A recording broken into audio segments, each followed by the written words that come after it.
জুলাই গণহত্যার বিচারের ব্যর্থতার দায় নিয়ে স্বরাষ্ট্র উপদেষ্টাকে পদত্যাগ করতে হবে এবং আগামী 20 ফেব্রুয়ারির মধ্যে জুলাই হত্যাকাণ্ডের বিচারের সম্পূর্ণ রূপরেখা সরকারকে প্রকাশ করতে হবে। সেই হিদায়তের শেষ চেষ্টা হিসেবে আজকে চুরি নিয়ে এসেছি।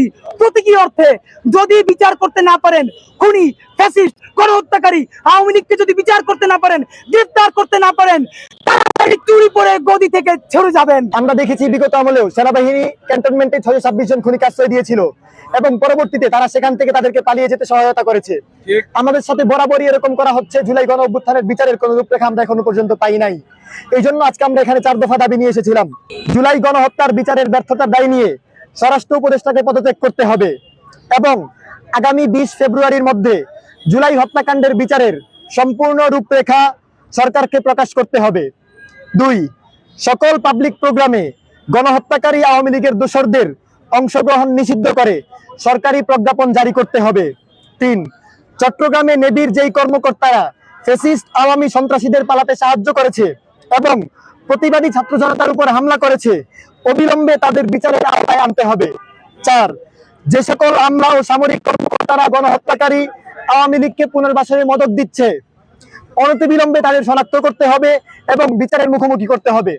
আজকে স্বরাষ্ট্র উপদেষ্টা যে নির্লজ্জতার পরিচয় দিয়েছেন এবং জুলাই আন্দোলনে যারা গণহত্যা চালিয়েছে তাদেরকে গ্রেফতার করতে তার রাষ্ট্রীয় বাহিনী সম্পূর্ণরূপে ব্যর্থ হয়েছে। এই ব্যর্থতার জন্য আমরা স্বরাষ্ট্র উপদেষ্টার জন্য চুরি নিয়ে এসেছিলাম।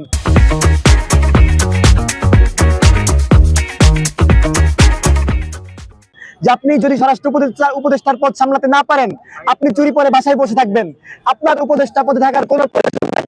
আমরা অর্ধেক চুরি যেই পুলিশ জুলাই গণহত্যা চালিয়েছে তাদেরকে দিয়েছি এবং বাকি অর্ধেক চুরি আমরা স্বরাষ্ট্র উপদেষ্টার জন্য রেখে দিয়েছি। তারা আমাদের থেকে এই চুরি গ্রহণ করবেন বলে আমাদেরকে আশ্বস্ত করেছেন। আমরা বলেছি, দেখুন, যদি 20 ফেব্রুয়ারি পর্যন্ত আমরা একটা যৌক্তিক সময় দিয়েছি, 18 দিন বাকি আছে, 6 মাস হয়ে গেছে। আমাদের সাথে অসংখ্য শহীদ পরিবার প্রতিদিন যোগাযোগ করে, তারা চায় আমরা আয়োজন করব, তারা রাজপথে নামবে বিচারের জন্য। শুধু এই সরকার ব্যর্থ হলে বাংলাদেশের অনেক ক্ষতি হবে, এই চিন্তায় আমরা উস্কে দেই না। আমরা ইভেন আপনারা খেয়াল করবেন, শুক্রবারের যে প্রোগ্রামগুলো আমরা দেই, আমরা জুমার নামাজের পরে প্রোগ্রাম দিলে হাজার হাজার লোক আমাদের সাথে যোগ দেয়। বেশি লোক যোগ দিলে আমরা ক্রাউড কন্ট্রোল করতে পারবো না, এই জন্য আমরা প্রোগ্রাম 2-3 ঘন্টা পিছিয়ে দেই। সুতরাং আমরা শহীদ পরিবারদেরকে আজকেও আমরা সাথে আনি নাই, যাতে সরকার চূড়ান্তভাবে ব্যর্থ হয়। আমাদের কাজ সরকারকে ব্যর্থ করা না, আমাদের কাজ সরকারকে হেদায়াত করা। সেই হেদায়াতের শেষ চেষ্টা হিসেবে আজকে চুরি নিয়ে এসেছি। প্রতীকী অর্থে যদি বিচার করতে না পারেন, খুনি ফ্যাসিস্ট গণহত্যাকারী আওয়ামী লীগকে যদি বিচার করতে না পারেন, গ্রেফতার করতে না পারেন, চুরি পরে গদি থেকে সরে যাবেন।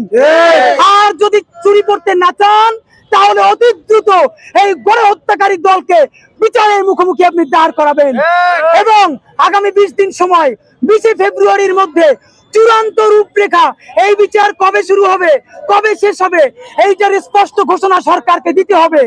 যদি সেই চূড়ান্ত হত্যাকাণ্ডের বিচারের ঘোষণা 20 তারিখের মধ্যে দিতে না পারে, 21 ফেব্রুয়ারি শত শত শহীদ পরিবার এবং বুলেট বিদ্ধ আহত ভাইদেরকে নিয়ে আমরা এই ইন্টারিম সুশীল আওয়ামী লীগ সরকারের বিরুদ্ধে চূড়ান্ত আন্দোলনের ঘোষণা করব।